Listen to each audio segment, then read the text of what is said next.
Okay, we are live talking about another Doctor Who Christmas special. We were just discussing, like literally 5 seconds ago, for anyone who's eventually watching this and wondering where Edward is. Technical difficulties. He could not be here with us right now, unfortunately. And I was just saying that that's both kind of a positive and a negative because you and I both feel very not great about this episode, and Edward likes it a lot. And so it kind of sucks that he's not here to make his case in its defense, but it's also kind of good that it doesn't turn into a like situation where the two of us are just dogpiling on him and making him feel bad. I don't hate this episode, I don't think. I feel like it's ironically almost the polar opposite of the series finale of series 3, because as we were discussing there, that's a case where it's like, it's not perfect. Utopia is great. The latter two episodes are mostly just okay until like the last 10, 15 minutes of the story kind of just botches the whole thing and really paints a kind of negative picture of it.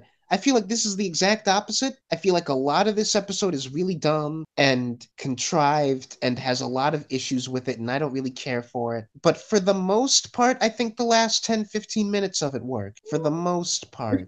For the most part. I It's have a big issue that we'll get to when we get to it. But like the ending, getting Mr. Copper Dad's on Earth and stuff, and giving him money, and it's like he's so grateful for it. That's a real heartwarming note to end on. And the point about the guy who's like a jerk and he survived is like you wouldn't choose him to survive if you could, but if you could choose, then that would make you a monster. I forget what exactly the line was, but I like that sentiment. It was interesting. well, the And problem with that sentiment is they don't really carry through with anything there. They just kind of mention it, and then they just keep on letting the Doctor be an arrogant jerk the rest of this series. let's not necessarily like conflate it with anything in the rest of the series. Just coming at the end of this episode, I think it's interesting. It's not really something that's built to it all, but I'm not sure how you build to it. I don't know. I kind of like that the episode is self-aware enough to at least bring that up. That said, the other thing I like, and we can talk about his character more either here or I don't know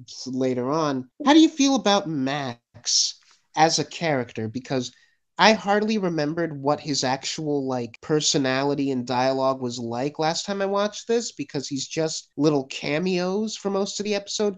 But when he actually pops up, I find him kind of interesting. I don't know, he seems like a pretty cartoony villain. Oh yeah, definitely. Especially visually. He's literally an evil head in a jar, like the brain from Doom Patrol. He's got the little bling in his teeth. Literally does that whenever he smiles, and like the doctor references it. Yeah, he's like, it actually does that? Like, Yeah. wow.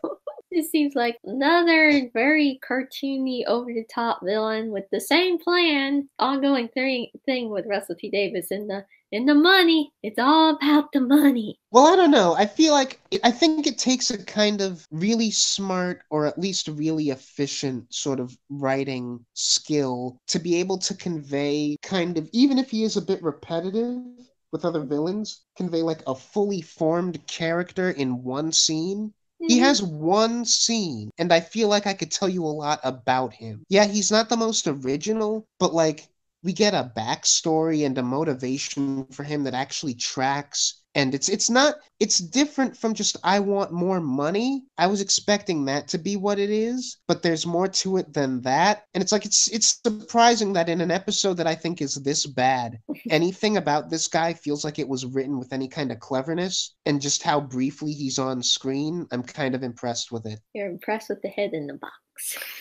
Yes. I don't know what deeper meaning he has to besides, the greedy guy that wants money. Hang on, because I'm gonna actually have to find out what his deal is now because it's actually been a while since I sat down with this, like a couple of weeks. I've seen this episode and split into threes, and it's a little fuzzy, some of the Yeah, so details. talk about that. Like, what exactly do you think it was that made it just difficult for you to get through? I will say the version I was watching, the audio didn't really match up. That didn't help either.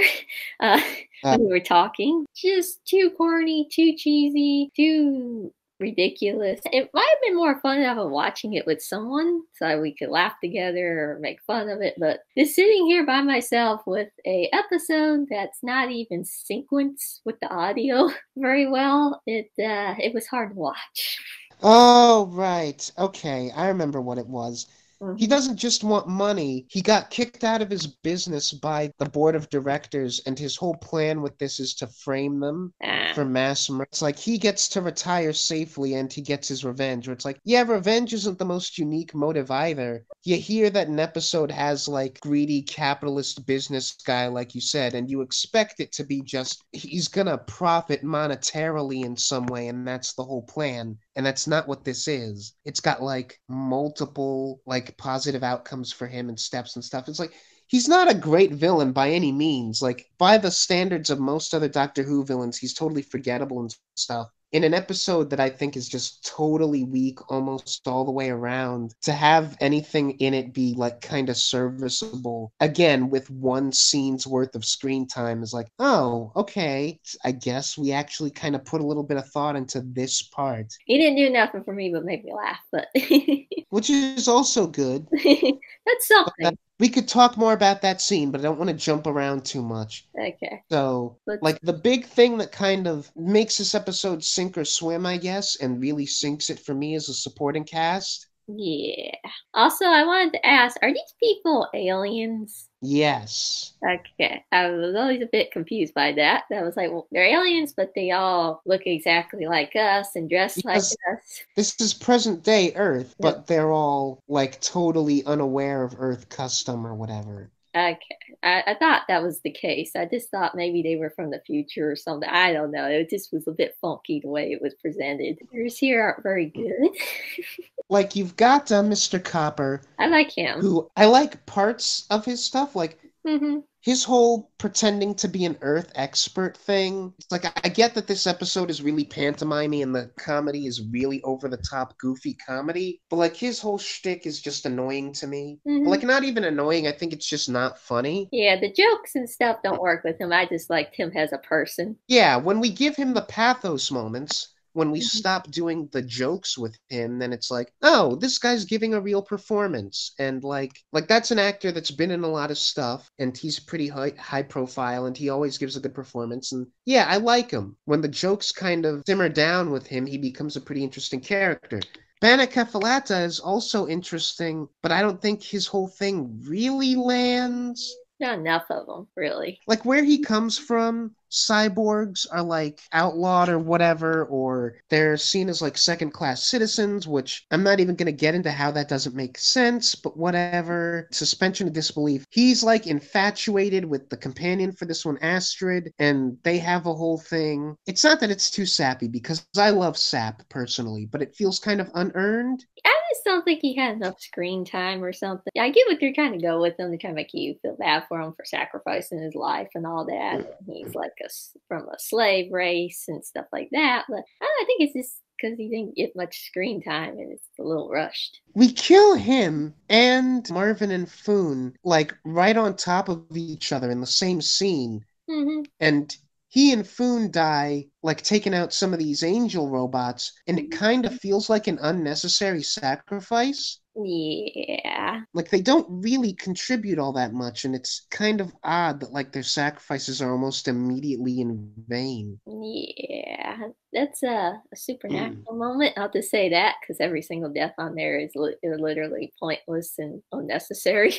But yeah, the one death, the wife, when she puts like the rope around the angel and then falls, I'm like, shouldn't the angel be able to just carry her back up? Okay, this is getting into stupid nitpick territory, but like really think about this plan. You're gonna lasso the thing and then you're gonna drag it down with you when you jump because you're really heavy, right? If you're heavier than the angel, then that means that you're guaranteed you're gonna fall before it falls. When she falls into the fireball or whatever and gets incinerated, the angel should still have like a couple seconds to like fly out of it. Like once she's no longer weighing it down, the appropriate thing to do would be to like grab onto it with her body and Mhm. then jump, not like lasso it and like fall down like a pulley. Also, I'm not 100% sure, but what I was looking at, but I think she lets go of the rope and it's like falling on the side next to her without holding the rope. Really, nothing about the angels works or makes sense. Like, Mhm. even down to the fact that they announce that they're going to die. They have a thing where, like, in the middle of a party, the doctor asks him a question, and the angel's like, something, something, query, something, something, answer. You're all going to die. It's like, why would you have them say that? Like, if they'd said that to anyone else on the ship, then you would have caused like a mass panic and ruined your plan before it even started. That's just there for plot convenience, I guess. Why have them murder people either by strangling them or with the stupid halo things? Just give them legs. Well, maybe that's all they could get on board. Maybe they had some kind of, I don't know, gun control before they got on the ship or something. It's his ship. That's true. And there's a scene where they grab something or someone, and the doctor says he can't, like, sonic their hands open because they're double deadlocked. How do you double deadlock their hands? And what does double deadlocked even mean? The term used too lazy to right away for the sonic screwdriver not to work, so. Yeah, but then just say regular deadlocked. That's already what that was. See, this is the thing with some of Russell's episodes, and I feel less bad judging it here because I think the next episode will actually pull it off better, but it's hard to tell sometimes, like, what plot details are just really stupid and what plot details are, like, deliberately ridiculous because we're aiming for, like, a cartoonish tone, and even if they are the second one, does that make it okay? I don't know. His writing style does seem to be on the more cartoony side, but I don't know if he's doing it on purpose, that's just his style, or if it's just stupid and he doesn't realize it. I really don't know. Because it varies from episode to episode. Sometimes Russell will write a straightforward dramatic narrative that has some campy humor in it, and sometimes he'll write something that's like a straight up farce almost. And this is way more on the farcical side. Can't tell when details are meant to be farcically weird or if that's just lazy writing weird. If we have to question it, there might be a problem there in itself. Yeah, speaking of Marvin and Foon, the husband and wife, they very much feel like that kind of thing, right? Where I almost want to feel like genuinely offended at them for being like classist stereotypes.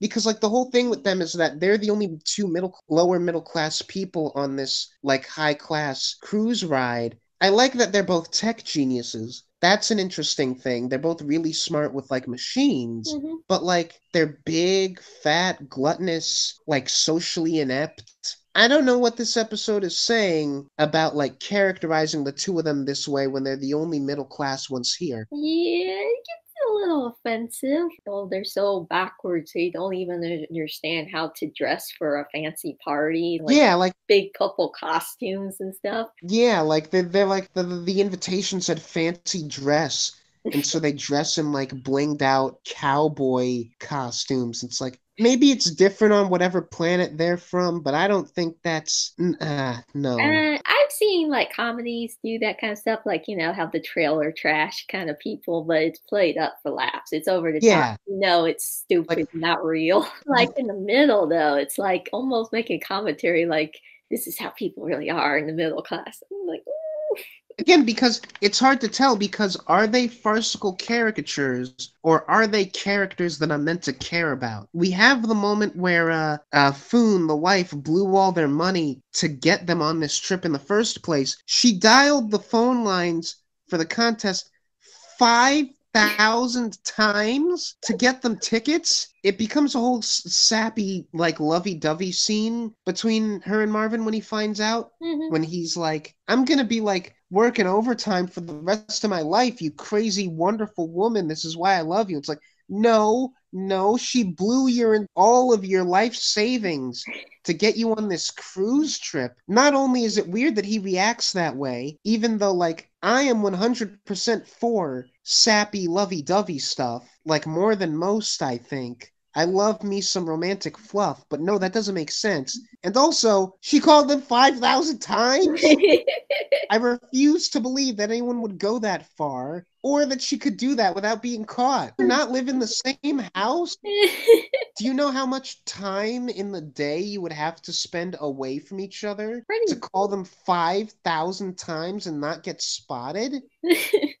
That probably would take like a year if you were just doing it like manually. Just make the number smaller. Just rewrite the scene so that number isn't so ridiculous. Yeah, like it costs like $100 every time you call. Or even 20. Working class, like $20 or 20 units of credit, whatever a call. Hmm. Like you'd only have to call them a couple hundred times for 5,000 times? The idea behind that scene is that it's supposed to endear me to them, and it doesn't. It No, makes them look even more ridiculous. it's too cartoony and ridiculous. It's like this woman called this place 5,000 times, and not only that, this guy's having a romantic moment with his wife over being in debt for the rest of their lives together. It's like, Yeah, and like again, this episode doesn't seem to want to be taken even the least bit seriously, except for the token moments where it does. But mhm. like, what does that say subtextually? Like again, we paint the two middle class people the way that we do, and then they're in debt for the rest of their lives. They've given all of their money to this corporation that's already super rich, and they're happy about that, and we're supposed to be happy for them? That's really weird and strange. I think Russell just wanted to have an endearing moment, but then he just made this mess. I feel like that the whole class thing is just Russell not realizing what he's writing Mhm. because like you said, capitalism is vilified in his stories a lot. Mhm. So I don't think he's meaning to make it like this pro corporation. Ah, well, you lost all your money to the evil millionaire. Oh, well, isn't that just quaint?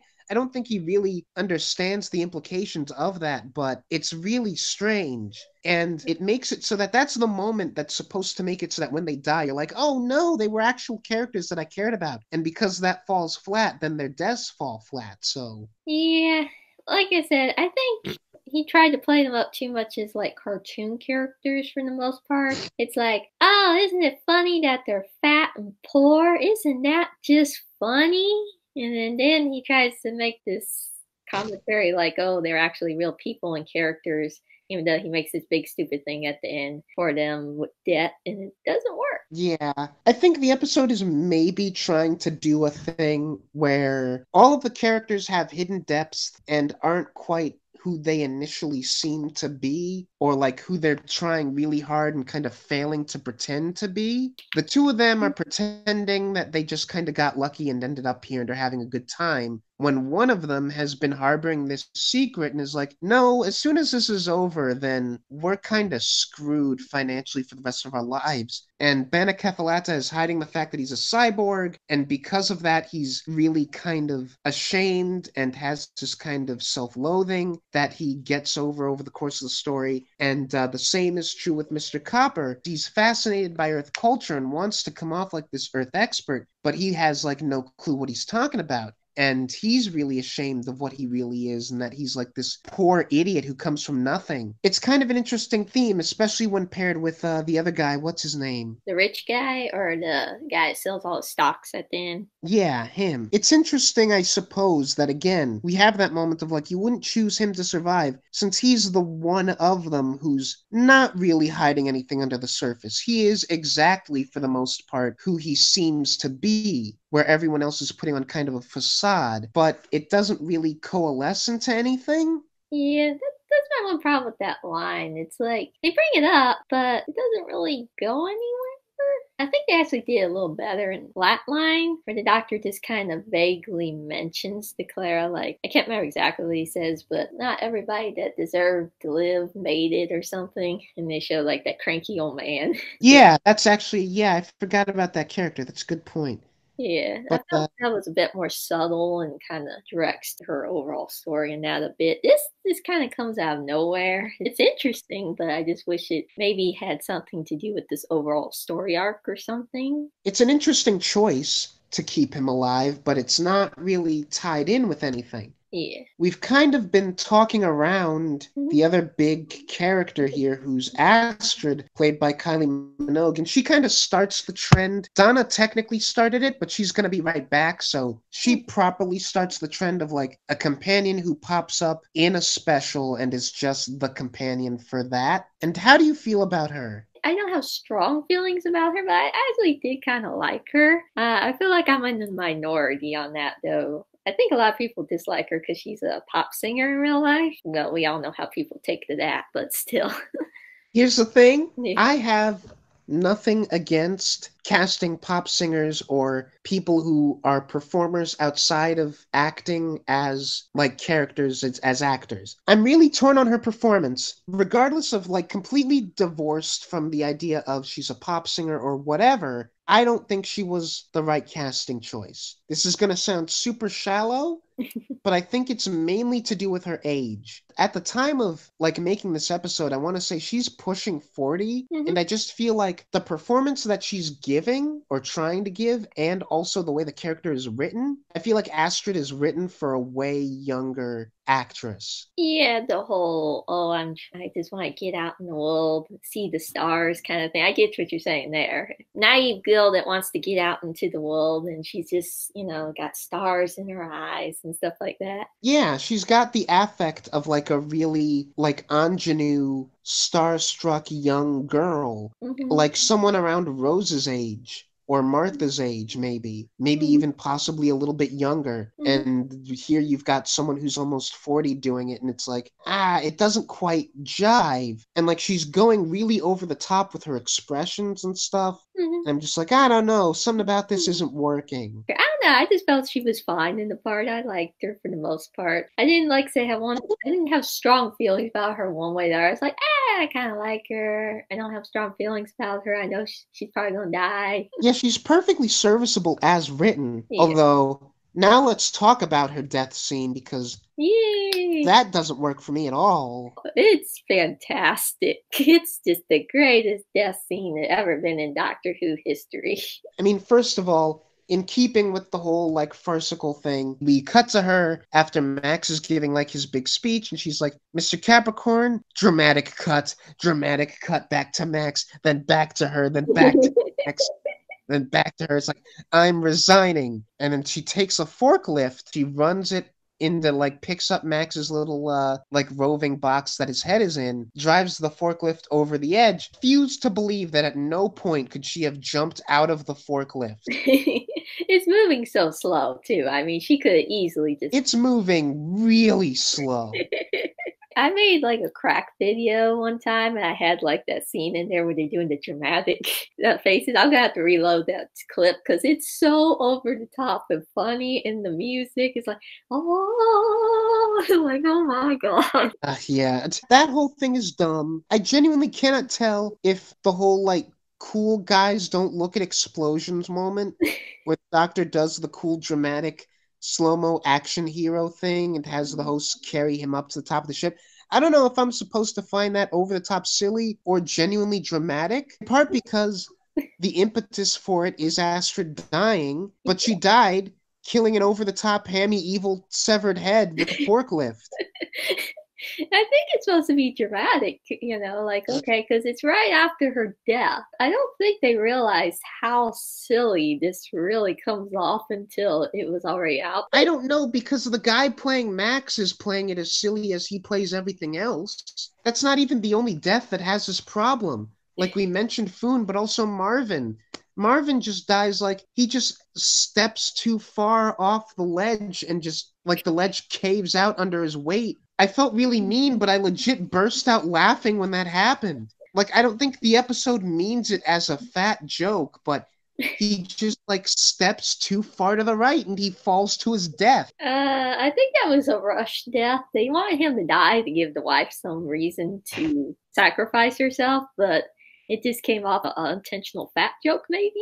Yeah, it's really weird. Like the tone with which we treat death in this episode, it's really inconsistent. We do the whole angel thing where they fly him up to the ship, and then we immediately undercut that with the Alonzo joke. He crashes into the ship, and then suddenly it's like, all right, we're back in fun mode, everyone. It's like, in principle, I don't have a problem with that kind of tonal shift. I already can't tell if I'm supposed to be taking the death seriously. So that only contributes to that problem. If I was 100% sure that Astrid's death was meant to be like the doctor doing the whole like carried by angels thing was meant to be 100% straight pathos, and then we switched to a comedic bit. I'm like, okay, that's just mood whiplash. I can appreciate that as a story device. I don't know what you're trying to tell me, episode.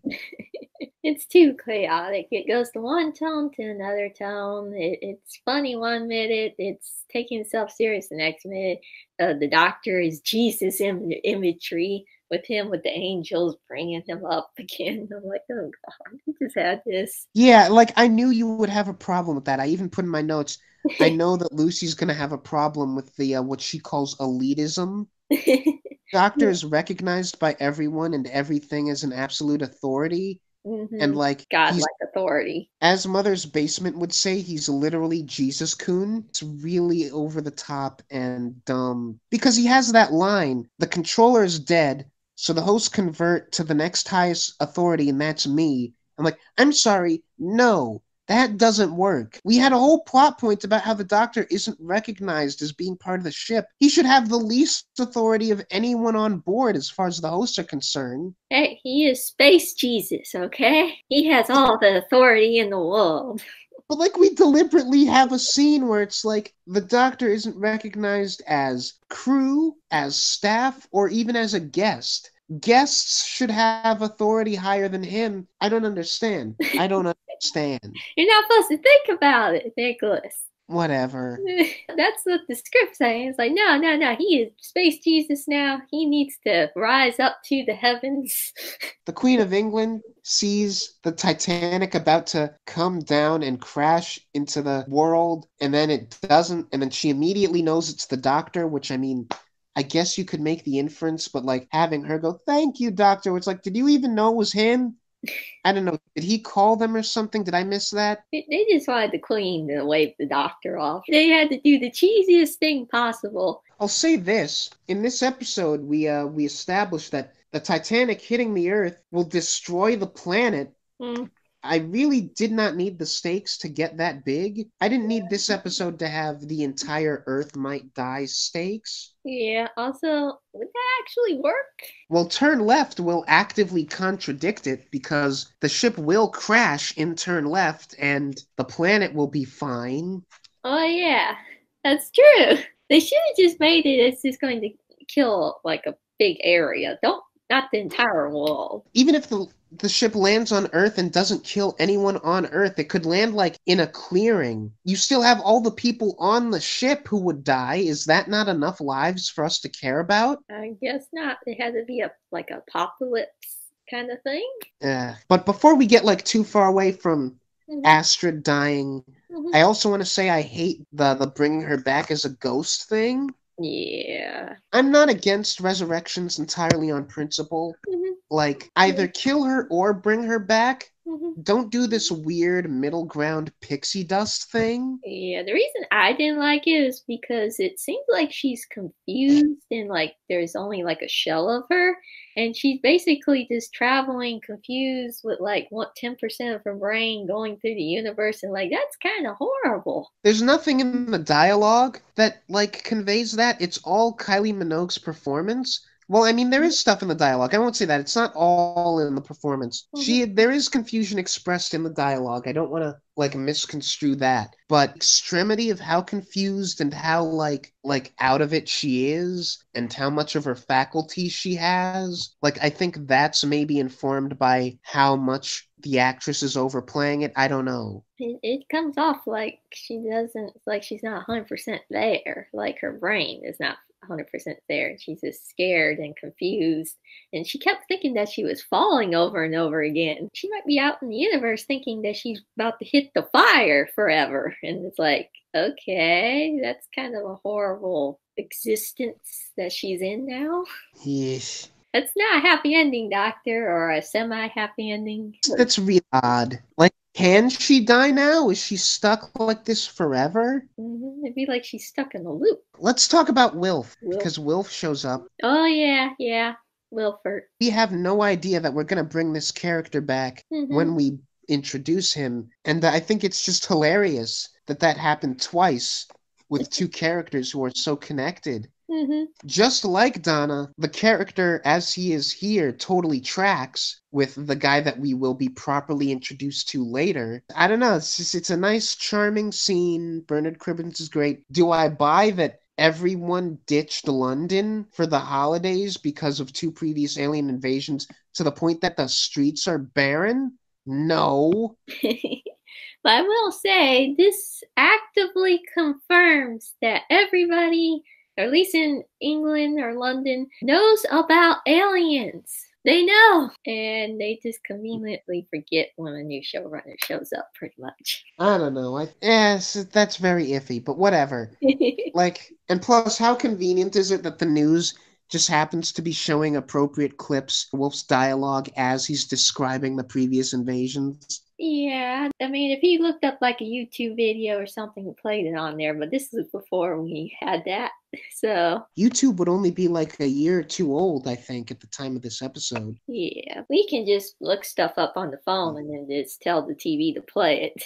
They didn't have that back then, so it's too convenient for him, the news person, to just be talking about this. Yeah, but I feel like I'm going to say this with almost every detail about this episode, but I feel like the episode is excusing itself for all of these really silly, dumb things because it's a farce half the time. But even being farcical doesn't really excuse those things. It's just like, I'm sorry, in this universe, I don't buy it. I don't buy that even with two alien invasions, the next Christmas, London has like a mass exodus. Everyone just leaves London for Christmas? Like everyone? No. I didn't want this to be just like a whole like Right? mean-spirited rant, but I feel like that's how it comes off. I don't think It's it's also spirited. I think it's just kind of a rant about how silly the episode is.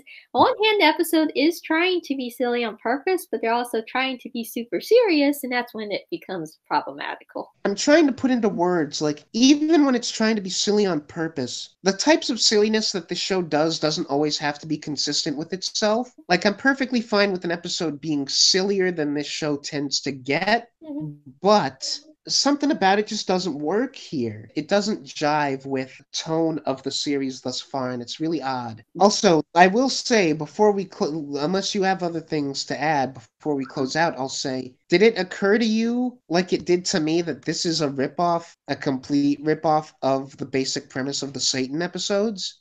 No, it did not occur to me.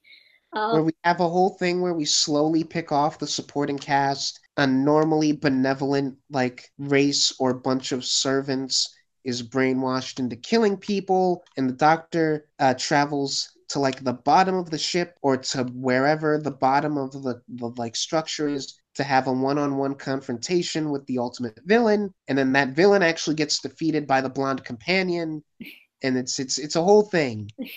I guess you can make those comparisons too, but I still feel like those episodes are very, very, very, very different. They are, but I'm speaking like purely premise and like plot points. Surprisingly similar. Yeah, which is a bit odd. That's really all I've got, man. That's This episode was odd, and I'm just eager to get to series 4 already. Partners in Crime episode I actually like. Which I feel like in a lot of ways is what this episode is trying to be, but way better. Hopefully, all three of us will have a pleasant conversation about that next time if Google Hangout doesn't screw us over. Yeah, I believe that's it. Not very good episode. Skip.